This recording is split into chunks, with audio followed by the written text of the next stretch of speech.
This is Germany. And this is Brittany. And this is the Black Girl Bravado podcast. A motivating and encouraging podcast where we focus on building community amongst colorful women alike. Join us weekly as we sit down and have candid conversations on various topics and issues surrounding self-care, self-love, mental health and wellness, spirituality, entrepreneurship, and much more.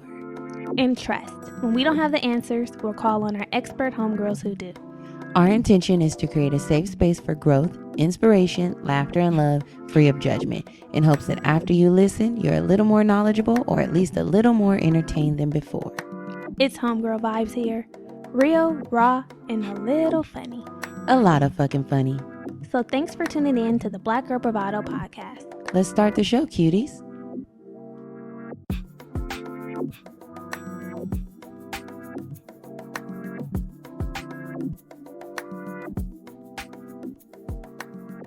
Hey y'all, welcome back. Welcome back, my babies. How's it going? It's going good. How are you? How was your weekend? I'm good. My weekend was good. Saturday, celebrated my friend's daughter's birthday. Sunday was nice. We had a little picnic, a backyard boogie. Mm-hmm. That's all I did this weekend. Yeah. How was your weekend? My weekend was equally relaxing.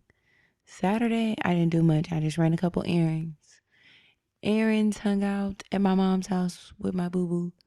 And then Sunday we had the backyard boogie. The boogie for two.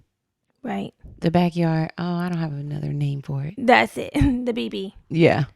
Yeah, so it was hot this weekend. It was. Wasn't expecting. I said, okay. Yeah, I was sweating fucking bullets on Saturday. Global warming. It was, but the weather was nice though. Do you know people can go to pools at hotels? Yeah, but it's limited. They don't have it operating at full capacity. Oh, so they have when so many people get there, they shut it down. They don't shut it down. They limit who's going to come in. That's they what just I mean. I didn't mean literally, but I meant you shut down, you can't come in. Yeah, exactly. Yeah. They're limiting it. Well, at least people can go out and lay by the pool. I seen some people at the community pool, which I thought was. Oh, that's open? Yeah. I'm like, oh. The people that pool. I saw were at the Ritz-Carlton or something. Oh, bitch. Somewhere, Hitting different. Black women experiencing luxury. Or SLS, something. Maybe it was the SLS. I'm like, the Ritz-Carlton. I think it was the SLS. Still equally nice. Yeah, equally nice. But yeah, maxing and relaxing, hanging out all cool. I really should have took swimming lessons this year. It's not too late. For this year. Maybe it is for this year. It's kind of too late. Everything's a wrap. But I'm just saying, when I say not too late, I mean in the grand scheme of life. It's never too late to take them. Yeah. Yeah, because I'm too old to be that fearful in water. Yes, it's okay. Take the step. Right. Mm-hmm. So anyway, new week, new tea. Where we kiki with you and you kiki with we. Speaking of water. Macaroni in a pot. WAP. Every time she says that, I'm like, that's your signature phrase. WAP. We're talking about WAP. Cardi B song's new single featuring Megan Thee Stallion. WAP stands for wet ass pussy. That is what it stands for. At first, when I first heard it, I said, it's a little vulgar for me. It was kind of... Every time somebody says pussy, you're like, ah! No, sometimes I say pussy. You say it, but when they say it in music... It just drags me. I'm like, ah. Yeah. Woo. It was the lyrics were a little... It was very on brand. Did you see the video? Didn't watch the video. Oh, what the fuck? I just didn't watch the video. Calm down. That was it. I'll get to the video. Well, the video was cute. So the video basically was Megan. I seen the beginning when... Is it when Carly opens... They did a meme on this. What? When they was running out? No, when Kylie goes to open up the door and she opens it and it's like the light flicks and the door shuts and they have that meme where she's like, rise and shine when she walks. What? It's like she goes from being all sexy and then it cuts to rise and shine where she's talking to Stormy. No, I never saw that. But so the video, they were like in a mansion. Yeah. Kylie was in the video, but there was a petition to get her out to cut out her portion because people thought that other people could have filled up that slot. Sweetie, city girls, Other female artists. But Cardi said Tiana that Taylor. Tiana Taylor is with child.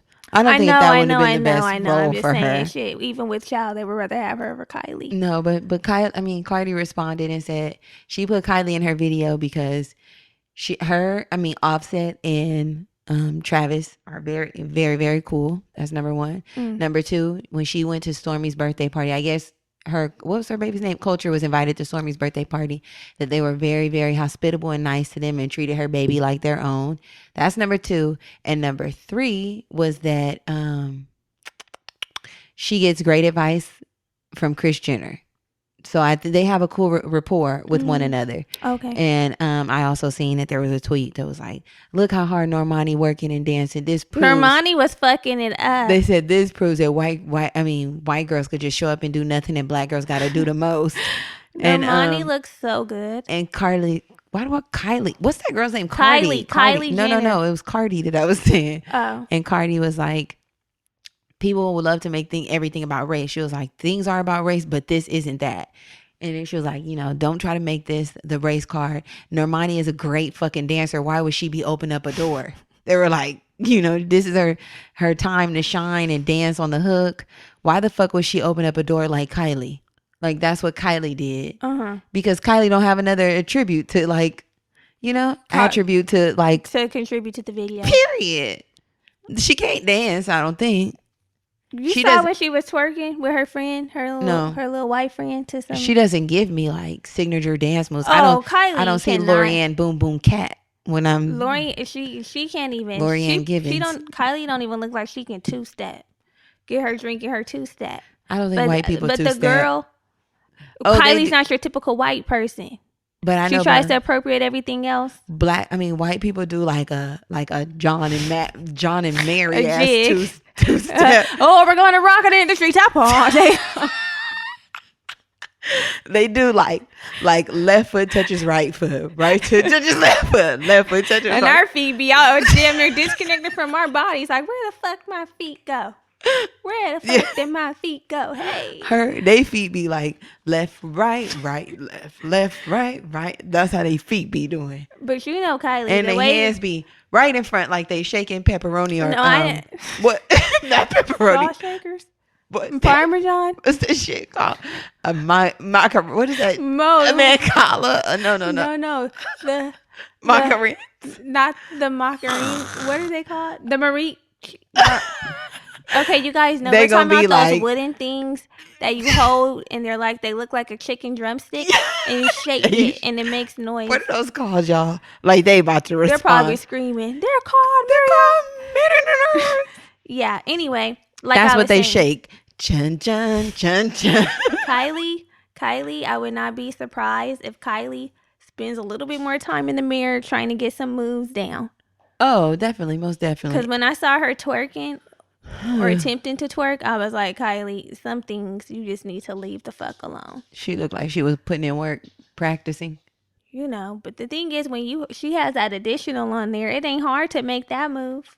Yeah. All you gotta do is just subtle, and it's shaking and quaking. So anyway, the video also had a lot of people up in arms, a lot of men up in arms on Twitter. CeeLo was even. What did CeeLo say? Oh my God, there was like that it was too vulgar or too provocative. Yeah, that's what the men were saying. Like it's too vulgar and too provocative. And then somebody was like, I don't recall anybody having those same sentiments towards Kia when My Neck, My Back came out. And they were like, well, because social media didn't exist then. The freaky deaky. Because all your ladies pop that pussy like this. Hey, shake your body, don't stop, don't miss. Come on, do it now. And it's really good. Suck this pussy just like you should. Yeah, she was now. She was really, really vulgar. Well, basically, CeeLo was going in. Oh, here it is. But then people were getting at him saying his lyrics ain't that like clean. He's Mr. Clean. Like he's singing Never Would Have Made It. Period. And he was singing like Closet Freak. Some people like freaking on that one. But anyway, he came at Cardi B, Nicki Minaj, and adult Megan Thee Stallion over their adult content. Saying, there should be a time and a place for adult content. As artists, as adults and artists, we should at least attempt to be each other's accountability partners in some regard. The stereotypes that are celebrated and perpetuated ultimately make the perception a reality. But why isn't he saying this to men when they're talking about what they gonna do to us and what they want us to do? Sloppy toppy, put it down your throat, choke, slap me with it. But why is he not keeping that same energy when it comes to what these men say when they objectify us? He criticized the video WAP. He said attention is also a drug and competition is round. Cardi B and Megan Thee Stallion, they are more or less doing similar salacious gesturing to it was the way Germany moved her hands to kind of get in position. I get it, the independent women and being in control of the divine femininity and sexual expression. I get it, but all comes at what cost? Men love to toss out femininity. Anyway, CeeLo is freaky. Watch the video in multiple ways. He's freaky. Literally. Him and that wife were freaky. Back in the day, remember? Did when they were have on Super Sweet 16? They were. Yeah. And they alluded to some freaky shit, almost like he had a girlfriend or they had a girlfriend together or some shit. I know they were really. You could tell that CeeLo was doing some other shit. He was a little ahead of his freaky deaky time. Probably the moment he threw on that dress, Lenny Kravitz, he gives me like. And then he had that bald head, and he just looked freaky. Yeah. So anyway, that was a tea this week. I don't think there was really anything else happening. Shine. Kind of a dry week, which we welcome. Yeah. Because we've had weeks that have been on fire, so we needed a rest. So anyway. What's up? What doesn't need a rest is the ratings and the reviews. Mm-hmm. Now, if you rest on the ratings and reviews, then we're gonna have to rest from the podcast. Just kidding, but no, honestly, those keep the show going. They help us rank in iTunes, Apple Podcasts, which is important. They help this podcast fall into the lit ears of other women who may like the content just like you. Yes. So keep those coming. Let's do our review of the week. This comes from Leah Christiana. Homegirl Leah Christiana, sorry. She says, literally freaking, I love y'all. Oh, literally freaking love y'all. Another homegirl put me on, and I've been hooked ever since. My thoughts are a bit all over the place, but I'm just dropping by to tell y'all keep going because you have a homegirl for life out of this one. I'll be getting Patreon soon. I've bought 2 journals because one is not enough for all the tea and gems. Okay? Period.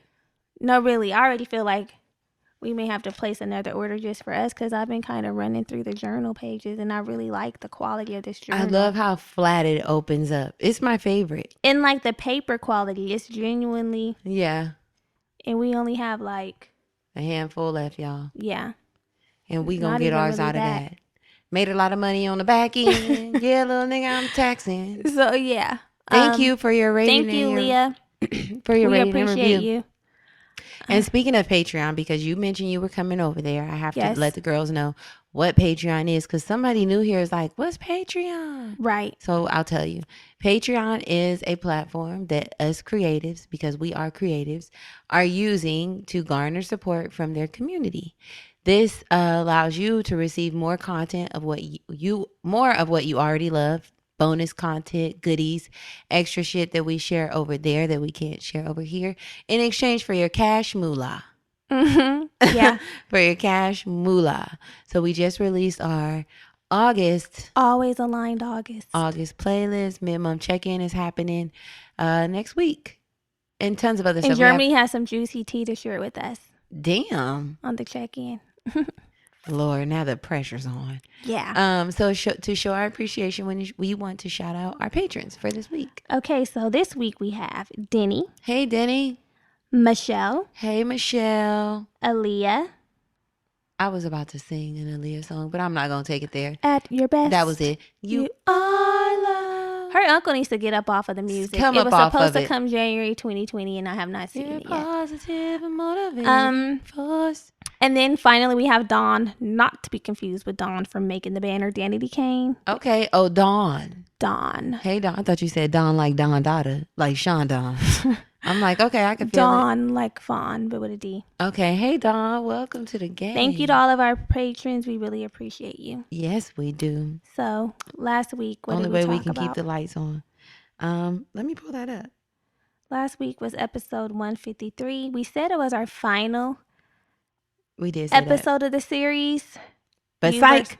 So episode 153 was You versus You, part 4, achieving self-actualization. So the affirmation that we chose to share was, I take on life's inevitable ups and downs with grace, acceptance, and equanimity. So part 4 of our series was about self-actualization, and self-actualization is a term popularized by an American psychologist, Abraham Maslow. I done gave a nigga an accent. Maslow, like Maserati. Self-actualization is the ability to become the best version of yourself and occurs when you fully meet your needs and reach your full potential. So we discussed tendencies and characteristics of self-actualized people, and we also shared a few tips to serve as guides along your journey of becoming the best version of yourself, the highest version of yourself. Yes. So that episode is available. Listen to it. In the meantime, we're going to keep this bitch moving. Let's get it. Mm-hmm. So, like I said, we thought that we were going to be done with the series last week, but some more things came to mind when we're talking about you versus you that we think are important to include. And so since this is our show and we do what we want, we're still doing the you versus you series. We still got some work to do. Welcome back. Girlies and fellies. Okay, so. Fellies? That's kind of cute, huh? Felly. Hey, Felly, me and my Felly. I know somebody named Felly. Me too. Mm. So. Are they Filipino? Hispanic. Oh. Short for Felicia. I think mine is just Felly. Okay, that's cute too. Short for Felipe. Oh, yeah. Mm-hmm. I used to have a boss named Felipe. He was actually the one who fired me from FedEx. Bitch ass. Bitch ass. Yeah, bitch ass. He's a flip. Okay, so this week we thought it would be fitting to talk about self-esteem because self-esteem is something that is all up to you. Yes. So when it's you versus you, this important component is entirely up to you. Self-esteem is serious. And we found this definition about what self-esteem is. I'm just going to read it. It's kind of long, but it covers it all. Let's get it, shawty. So, what was that? Young Jock. Young Jock. Yeah. I mean, actually, it's not Young Jock. Wait a minute. Young Jeezy. Now they about to drag us. Young Jeezy. Young Jeezy. Whose greeting was that? Aaron's. Oh, okay. Why y'all tripping? Okay, here we go. Self-esteem is a disposition to experience oneself as being competent to cope with the basic challenges of life and of being worthy of happiness. It is confidence in the efficacy of our mind and our ability to think. By extension, it is confidence in our ability to learn, make appropriate choices and decisions, and respond effectively to change. It is also the experience that success, achievement, fulfillment, happiness are right and natural for us. The survival value of such confidence is obvious. So it is danger when it is missing. It's danger when it's missing. So it's dangerous when it's missing. Yeah. So it's a danger when it's missing. So no, seriously, because if it's saying that this is where we are able to make appropriate choices, like you know, we need to have our self-esteem intact in order to efficiently navigate through this life. And there are various factors that impact our self-esteem. They help to shape our self-esteem. A few of those factors are believed to be genetics. You feel me? What a bitch is naturally born with, the God-given. Personality, life experiences, age, health, your thoughts, social circumstances, the reaction of others, and also comparing yourself to other people. Yes, those greatly influence your self-esteem. Heck yeah. And although our self-esteem can be supported and nurtured by others like parents, friends, your relationships, teachers, school. Yeah, all types of things. The author of a book, of a book called The 6 Pillars of Self-Esteem, his name is Nathaniel Branden. He proposed that self-esteem also relies on these various internally generated practices. So there's 6 of them. And his idea is that if you implement these practices, you will be able to have a strong sense of self-esteem, right? And that's what the goal is. So the 6 pillars of self-esteem, we'll just list them off and then we'll go through each pillar. So they are living consciously, self-acceptance, self-responsibility, self-assertiveness, living purposefully, and personal integrity. Yes. And just a little short tidbit. You're likely missing out on our book club also by not being on Patreon. Let's say how we even got here. Yeah. So right now we're reading All About Love by Bell Hooks. Great read. Yes, it is. At this point. And there's a chapter in which she brings up the 6 pillars of self-esteem. So personally, I had never heard about what kind of makes up your self-esteem. I always figured, bitch, my self-esteem is my confidence. Yeah, same. So, it was like synonymous. Yeah, like in my mind. Yeah, I never distinguished between the two, and I never felt as though I was lacking self-esteem. I feel like it was more innate, and I don't know what exactly provided me with my self-esteem. I just know I didn't feel a lack. So when Sister Bell brought up that there were 6 pillars of self-esteem and brought up this book by Nathaniel Branden.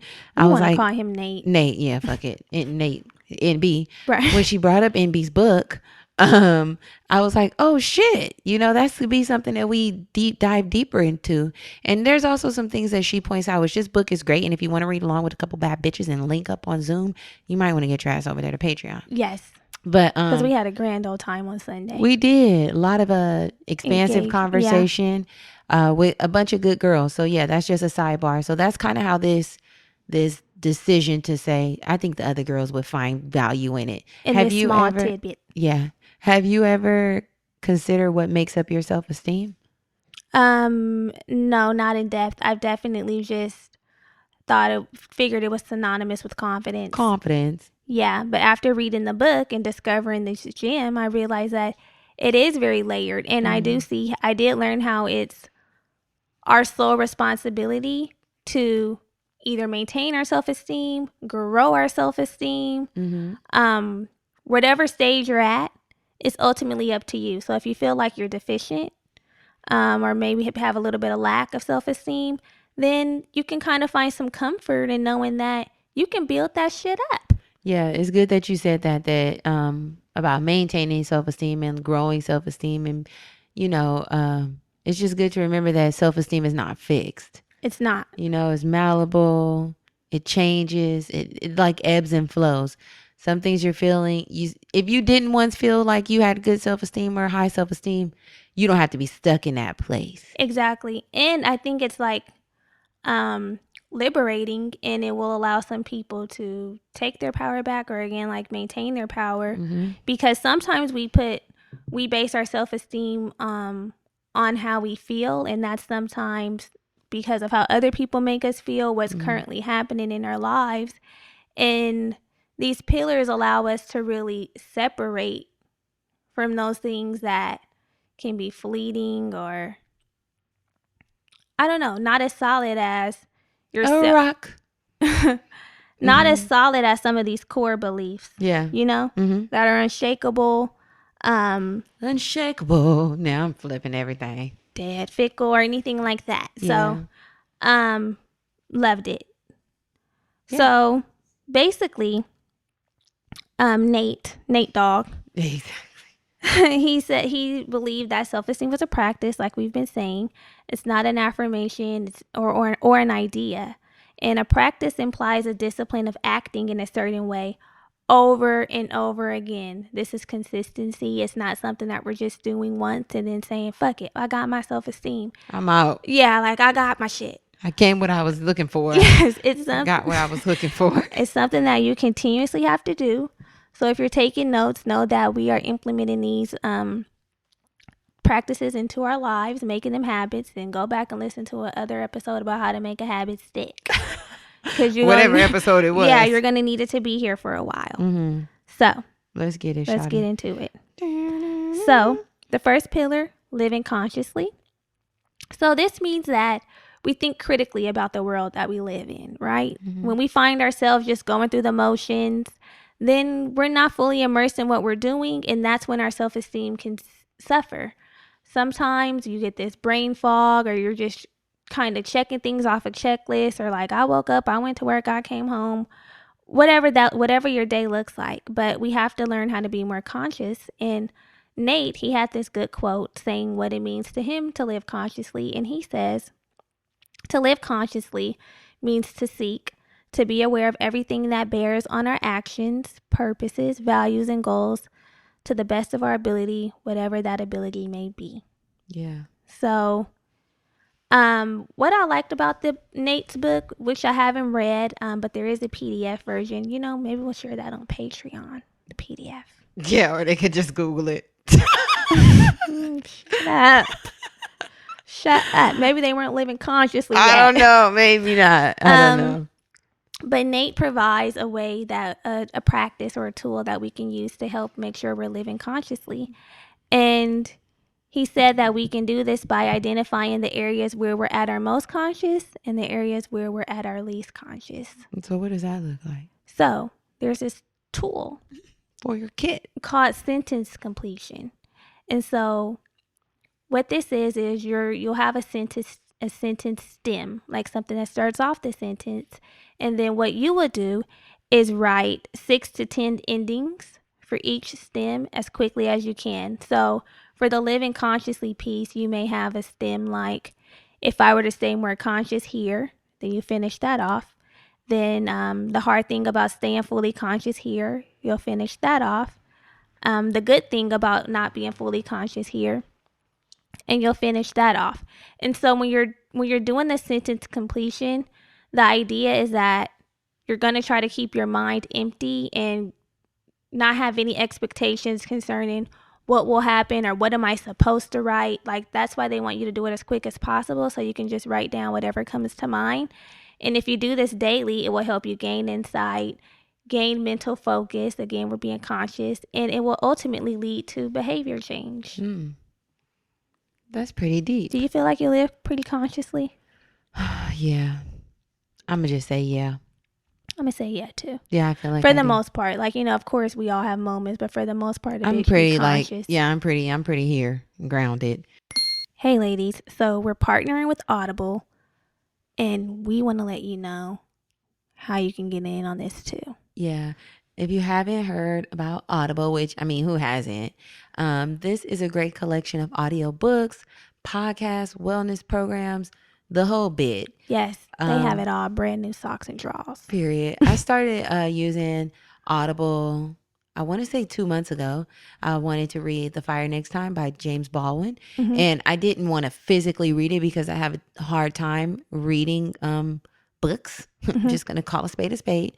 So instead, I purchased it on Audible, and I was able to listen to it while I cooked, while I went on my runs and my walks, if I was in the car, which is a much nicer and refreshing way for me to digest the material versus having to physically read. Yeah, that's how my mom is. Like, she wants to gain the information. Yes. But she doesn't like she has a short attention span. Mm-hmm. So sitting and reading the books is kind of difficult for her too. But it's kind of a drag. Yeah, she loves Audible and she loves the audiobooks. And, even for someone who likes physical books like myself, I definitely enjoy Audible too. What I really like is their original content. Mm-hmm. So one day I was just like, let me get on Audible because I wanted to I kind of listen to it like a podcast. Yeah. And so I was searching through. I love how they have the reviews. People are very honest and they give good insight about if this is a book you should be reading, like what they gained from it. And so I was just searching through looking for titles, and I stumbled upon this Audible original called Love Is Not Enough by Mark Manson. And Mark Manson is the author of the best-selling book, The Subtle Art of Not Giving a Fuck, which was a good book. And so basically what he does is it's like conversational style. Yeah. And he talks to different people who have different relationship experiences. And he's not a therapist or anything, but he just pinpoints and kind of leads them into the direction to make improvements. Yeah. And so I really enjoyed this. I shared it with some of the girlfriends on Patreon. They listened to it. They said they enjoyed it too. So the Audible original content is really where it's at for me. And I have a long waiting list or wish list of books. Each month you get a credit for one title, and then you also get to pick 2 Audible originals. Yeah, and they have thousands of titles. Yes. We're actually likely going to be having our next book club book on Audible. Yeah, we're going to make sure it's on Audible to help our sister. Yes, please, because I'm ready to tap out. To help our sister. So if you think that Audible would be a good fit for you and your lifestyle, then we want to invite you to a 30-day membership. Yes. Right? It's really easy to access. You're going to visit audible.com/blackgirlbravado, or you can text. Come on, how easy is this? Yes. Black Girl Bravado. That's Black Girl Bravado with no spaces to 500-500. There you go. Right? So visit audible.com/Black Girl Bravado, or text Black Girl Bravado to 5050. 50-. 500-500. Jeez Louise. Thank God you're here. Yes. So come join us over on Audible. We'll be waiting on you. Come join us over on Patreon. We're going to get these audiobooks cracking. And yeah, let's get back to the show. So the next practice and the next pillar is the practice of self-esteem. I mean, no, it's not self-esteem. It's self-acceptance. Yes. Anywho, in the 6 pillars of self-esteem, that's what I was going to say.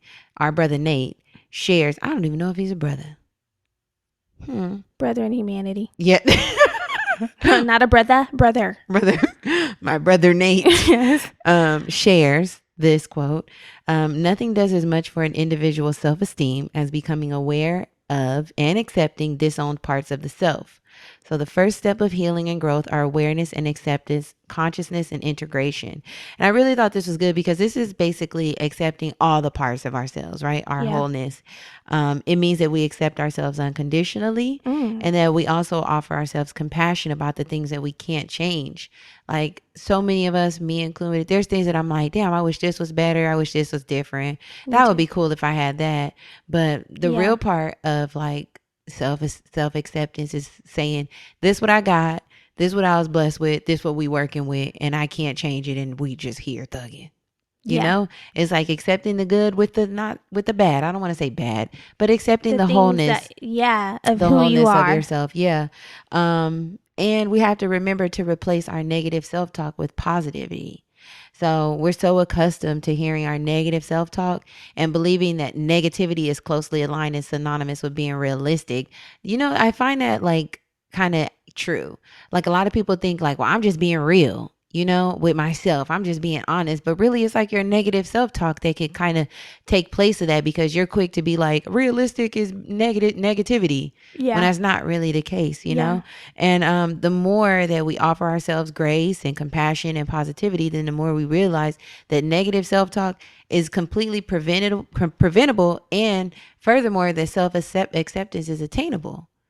It's like it's not hand in hand. Yeah. Cue the DJ quick. I put my little nearly A-cup titties in my hands. Hey, what? No, I'm thinking about self-acceptance. You want to put them in your hands? I'm saying I can just go ahead and put them in my hands and accept them for what they are, nearly A-cups. Yeah, it's okay. Yeah, because these little nearly A-cups, I remember when I was, and this was way too young because, well, not these days, but shit, back in the day when people had regular non-GMO bodies. Yeah. Yeah, exactly. In the 5th grade, a lot of girls didn't have titties, but some girls did have titties, and I still had my titties from birth, so I had to put socks in my bra. You really did that? You're watching too much TV. That is some I bundled up a tube sock and stuffed it in there, and then one day my mom caught me, and she was like, Brittany, what is in your shirt? Oh, my God. Okay, I gotta stop. The stuff in I gotta accept them for what they are. Accepting of bras. Wow. Just thinking about how basic we were back then and what an advantage and lead these kids have.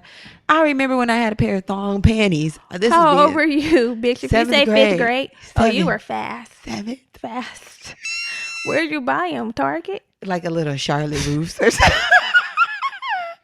Charlotte Why Russe. did you feel the need to have on the thong? Wait, I think I wasn't in the 7th grade. I was in the 8th grade or the 8th grade. I think I was like 14. That sounds crazy now. 14. That's no, this is why. I'm gonna tell you why. Because at that point, this was like back in like 2001, 2002. With the pants without the pockets. Pants with no pockets were a vibe. And imagine how childish you look with panties. You are a child, bitch. You're a child. That's what you fail to realize. You're gonna say, imagine how childish you look. No, but the thing is, when you are a child growing up. That's the thing. You're still a child. No, I know, but when you're growing through your preteens, I didn't think about that. I'm like, here's my pants.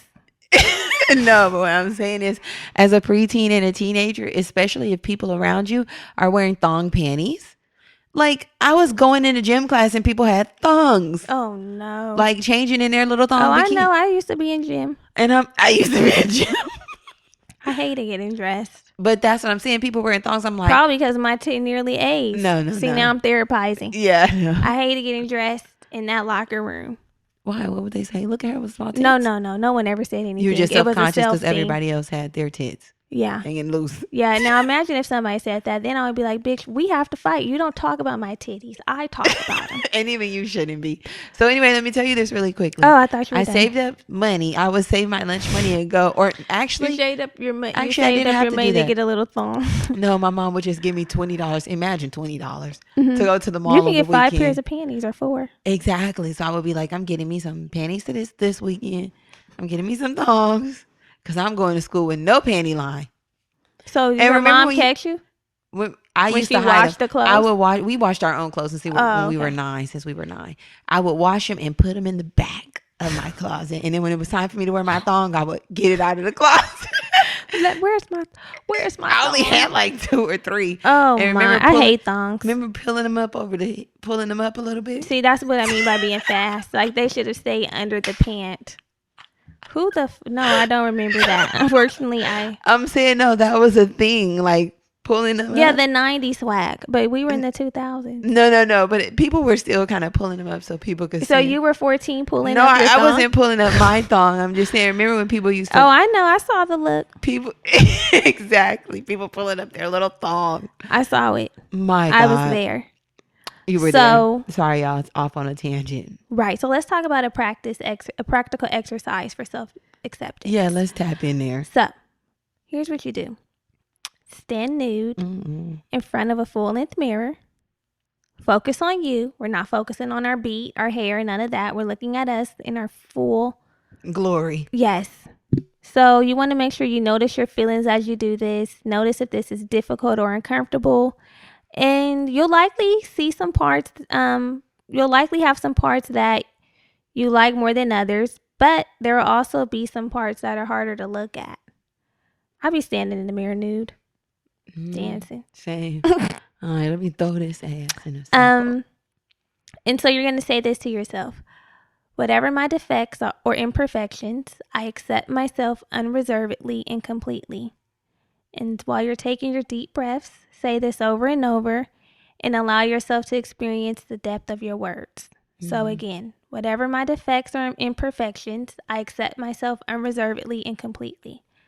And basically what this practice does is encourages you to surrender to reality and accept what is. And hopefully you'll be more relaxed and comfortable in your body because we were all blessed with these bodies.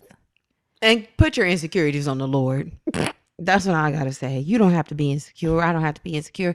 I know it's easier said than done, but baby, we doing what's hard. And God loves us all. We just need to love ourselves the way He loves us. Yeah, you know, this is the body I got.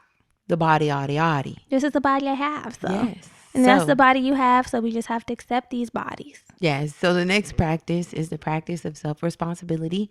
This is the willingness to take responsibility for your actions and the attainment of your goals. This is you taking responsibility for your well-being and your livelihood, your life, right? It's easy for people to take on the victimized approach, like, woe is me, or only take responsibility when there has a consequence attached to it. Or you have to, like admit fault like or the guilt. Glass half empty. Guilt. Like, like I only take responsibility when you did some shit wrong. Oh, that vibe. But no. Self-responsibility is realizing that you're responsible for the achievement of your desires, the wholeness. This is about agency. Yeah. Right? Taking ownership of your life. You're responsible for your choices and your actions. that you are responsible for the level of consciousness that you bring to your work, the level of integrity. Yeah. Okay. All of it, the level of consciousness that you bring into your relationships. Are you just showing up or are you present? Right. This is like being in them relationships that's just like mundane. Yeah, when they've reached the end of the road and you're still there. And you're still riding in the car. Yeah. That you're responsible for the behaviors with other people. This includes your coworkers, your associates, customers, spouse, friends, children, whoever they are. That you're responsible for how you prioritize your time. That you're responsible for the quality of your communications, saying what you want to say, saying your needs, expressing your needs, requesting those things back and expecting those things back, that you're responsible for your own personal happiness. This isn't up to anybody else. It's you. People can't make you happy. Exactly. You got to show up for your own damn self, and then people going to show up the way you show up for you. Yeah. That you're responsible for accepting and choosing the values that you live by. And you're responsible, lastly, for raising your own self-esteem. Nobody's going to do this work for you. Yeah, sometimes we find ourselves like waiting for someone to save us. And those are the type of things that are fickle. Because, okay, say someone does come and save you. What if they change their mind? What if something happens? And then you're right back at square one? Yeah, basically. Waiting for someone else to come save you? Like, no, this is only the responsibility of yourself. And if you don't do anything, nothing's going to get better.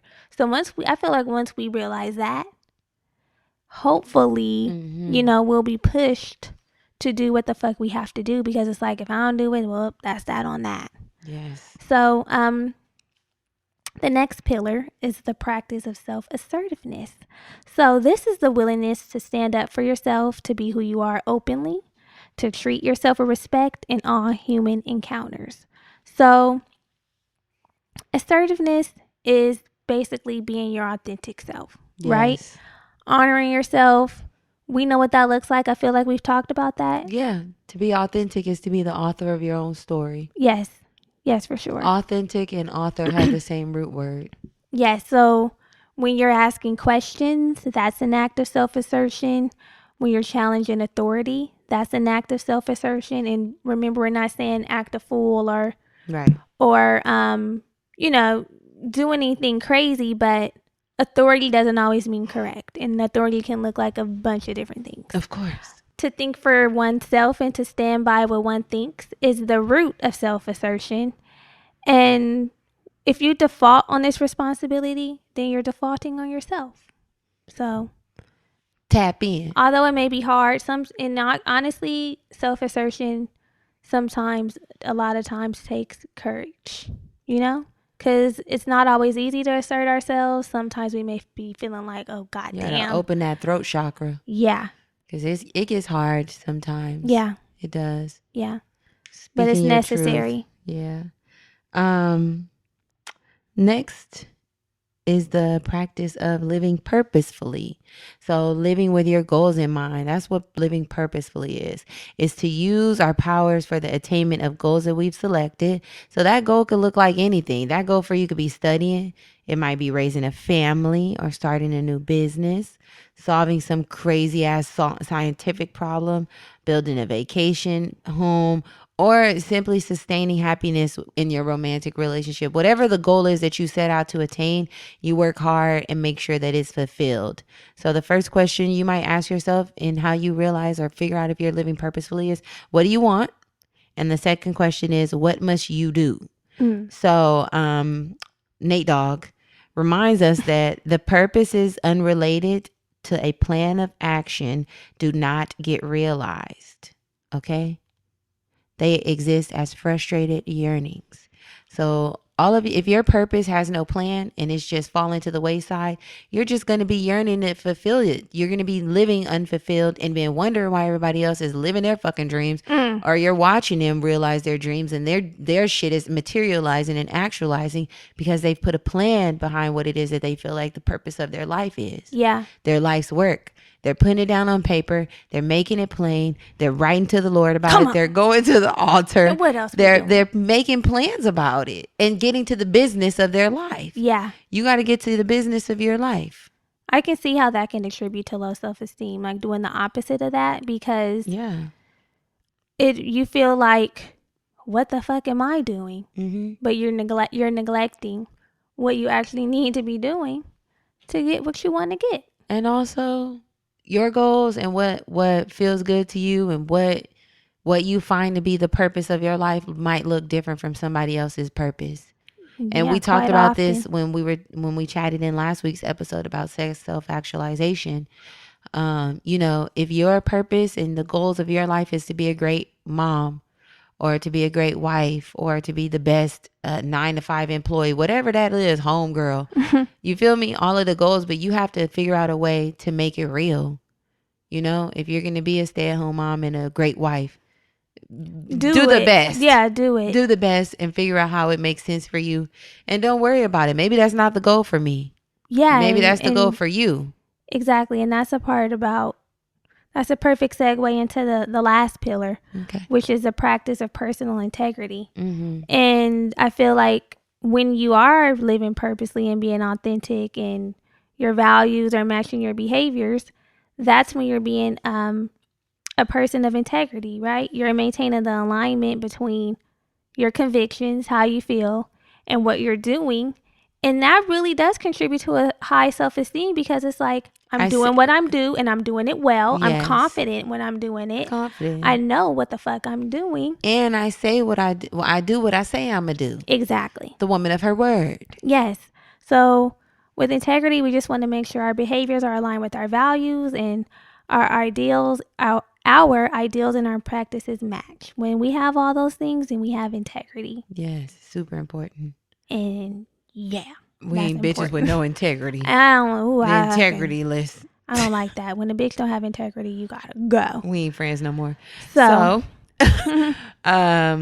we found a few signs of people with high self-esteem. This is from positivepsychology.com. Just going to read off a few and maybe you'll find resonance. Maybe you won't. And we'll figure out ways to move forward or use the tips in the pillars. To maintain. Yes. So a sign of a person with high self-esteem: acts assertively without experiencing any guilt and feels at ease. That's the T. The lack of the guilt and the ease. Yeah, because if you assert yourself and then like after you're beating yourself up, like I shouldn't have said anything. Yeah, maybe I shouldn't have stood up for I'm myself. A bitch, or maybe that wasn't the best idea. Mm-hmm. Then triggered. Then that means there's still some work that needs to be done. Because again, it's not being bitchy. It's just being like, I said what I said. Mm-hmm. I was respectful, and I meant what I said. But I meant it. Yeah. Another sign of high self-esteem is if you avoid dwelling on the past and focus on the present moment. We can't beat ourselves up over what happened. Mm-hmm. All we have is the now. So let's just thrive in that. Here and now. Ooh, yes. I promise to love faithfully. You're all I need. Come on. Okay. So yeah, we're focusing on the here and now, baby. That's high self-esteem. Yes. Next, these people with high self-esteem believe that you are equal to everyone and no one is better or worse. There we go. That's simple. You ain't a stuck-up bitch. Okay? Yeah. People love to say stuck up in high school. She's so stuck up. Like we are kids. Girl, the stuck up. Trying to figure things out. I have social anxiety. Okay. People with high self-esteem also reject the attempt of others to manipulate them. Ain't no gaslighting around There's here. no manipulation here. People may try you, but they can't get it.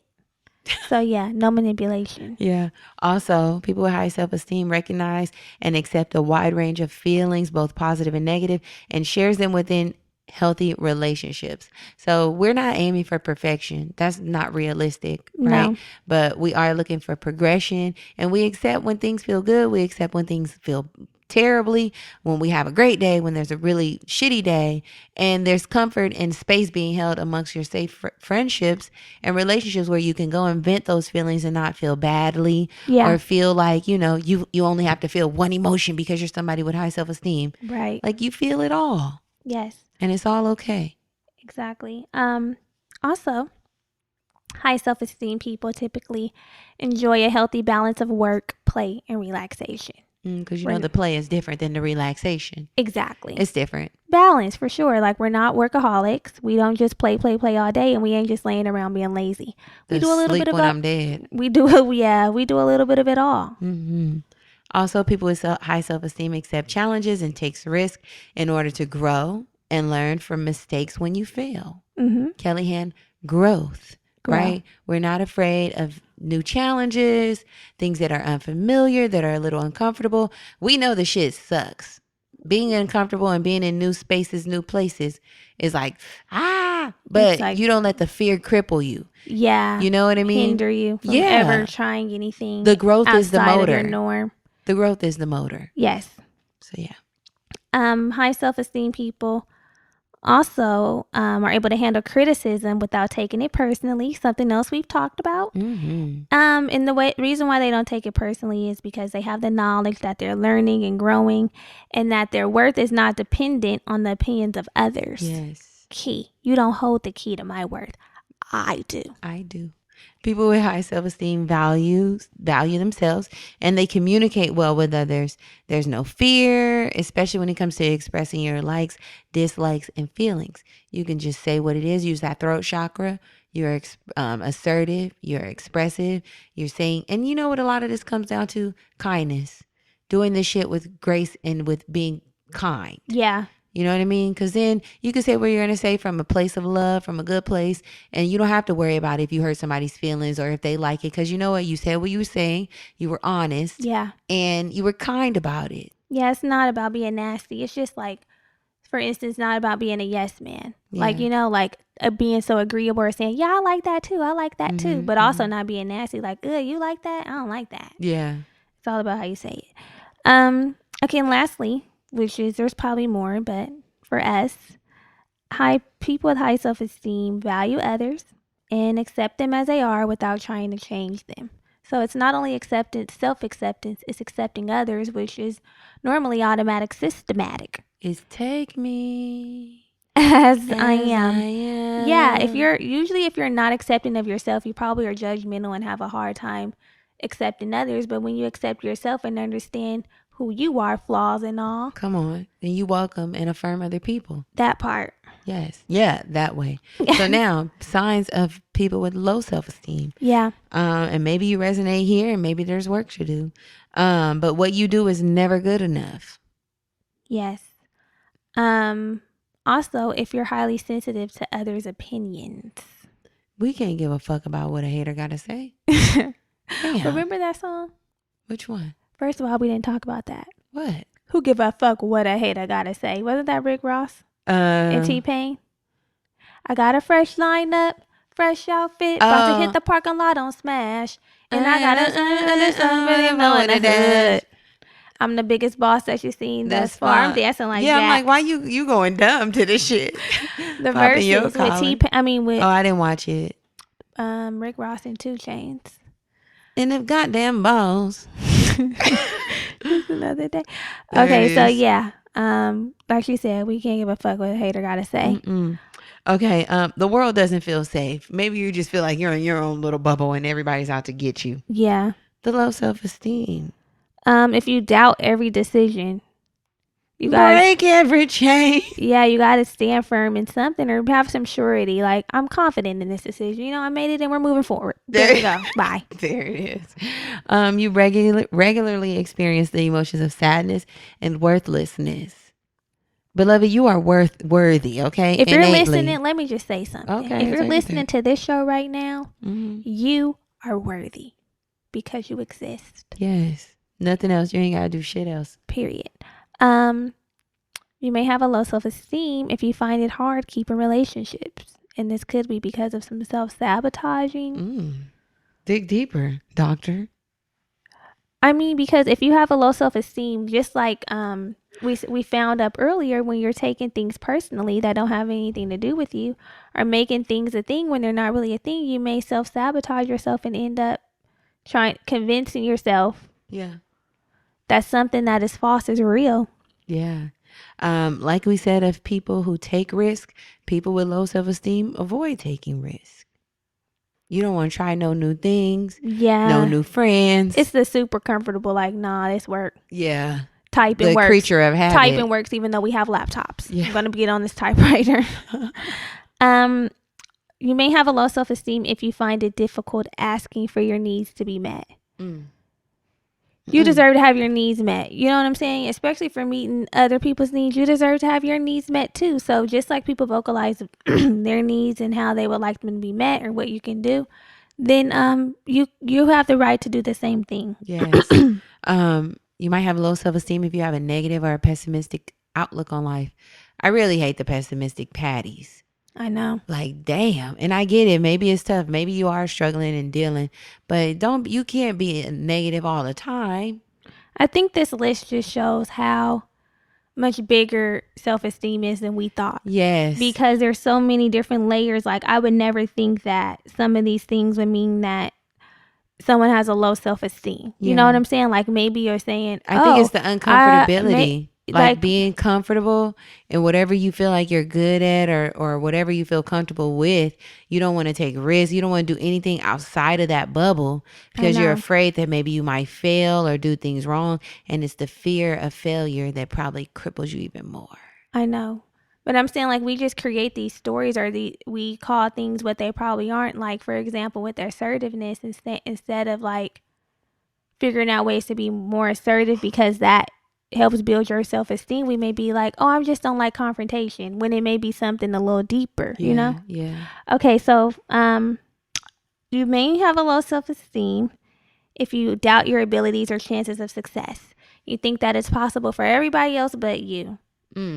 It's possible. When, like we said, you got to have that self-responsibility because you just have to figure out what you need to do. Maybe you got to do it different. Maybe it may take longer. Maybe not. But there's things that you can do. Yeah. And lastly, this is just all we have here, is that you compare yourself with others and often you come in second best. So again, nothing is ever good enough. Everybody's doing it better. And another thing, you cool with people coming in first. Yeah. You know, that's when it hits different. Like, oh no, you got it. You look better at that. You do that much better than me. Yeah, you know, I'm not that good, but you are, type vibe. Yeah. So ultimately, what we hope you take away from this episode is that you have the power, like I said earlier, to build up your self-esteem if you need to. Maintain your self-esteem. That's our goal. We want to be bad bitches with high self-esteem. High. Not mid, not low, high. Yeah. And if any of this information intrigued you, again, this was the 6 pillars of self-esteem. If this type of conversation you love, join us over on Patreon and join the book club. Yes. Because the book club is banging. And the book club is how we stumbled upon this information. Yes, expounding. Yes. And we talked about this already. We're just giving y'all a little sneak peek. Little sneak peek. Yeah. So, yeah. I think that's it. I think that's it for this week. Share this on your stories. Tell a homegirl. To tell a homegirl. To tell a homegirl. Yeah, if you love it, repost it, tag us, share it, and make sure you leave your rating and review. Alrighty, we will chat with you all next week. Love you. Bye. Bye.